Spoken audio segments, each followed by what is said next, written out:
नमस्कार मु हिमांशु आपण मानक स्वागत करुच्ची। आज जो घटना को नहीं मु आलोचना करी ताहा समग्र ओडिशा रे चांचल्य सृष्टि करिछि। प्रथम थर पई समग्र भारत वर्ष रे जड़े नेता जे कि तांकर समर्थकों को धरी गोटे दल रे मिसिया को जाउथिले से दल होची भारतीय जातीय कांग्रेस एवं से व्यक्ति होचंती अनंत नारायण धल ओरफ नांडू बाबू। यात्रा तुलसी गणनाट्यर मालिक नांडू बाबू तांकर दल बल समर्थकों सहित भारतीय जातीय कांग्रेस रे जोग देवा पई बड़चणा माटीरू तांकर यात्रा आरंभ कले भुवनेश्वर अभिमुखी। मन थिला केते आशा एवं भरोसा सबुकिछि भांगीगला एवं तांकर स्वप्न रहीगला अधारे।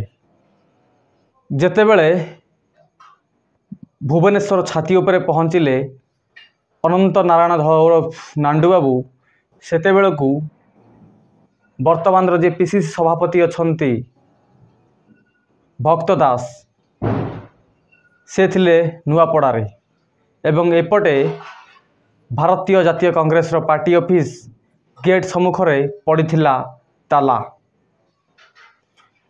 जो घटना को नहीं सारा राज्य रे हट चमक सृष्टि होइछि। वास्तव रे कौन काहेकि कांग्रेस भवन रे पड़ीथिला ताला?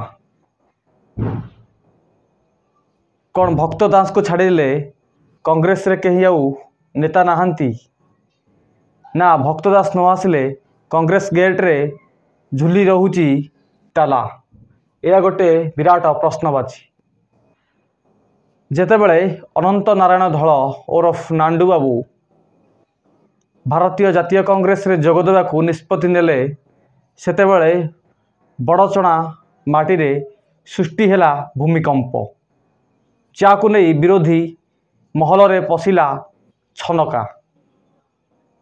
बीजेडी हुंतु बा बीजेपी हुंतु उभय डरीगले, कारण नांडू बाबूंक भली जड़े दक्ष एवं दबदबा थिबा मनीष जेतेबेले राजनीति को एंट्री करे सेतेबेले घटी जाए किछि परिवर्तन देखा देई पारे।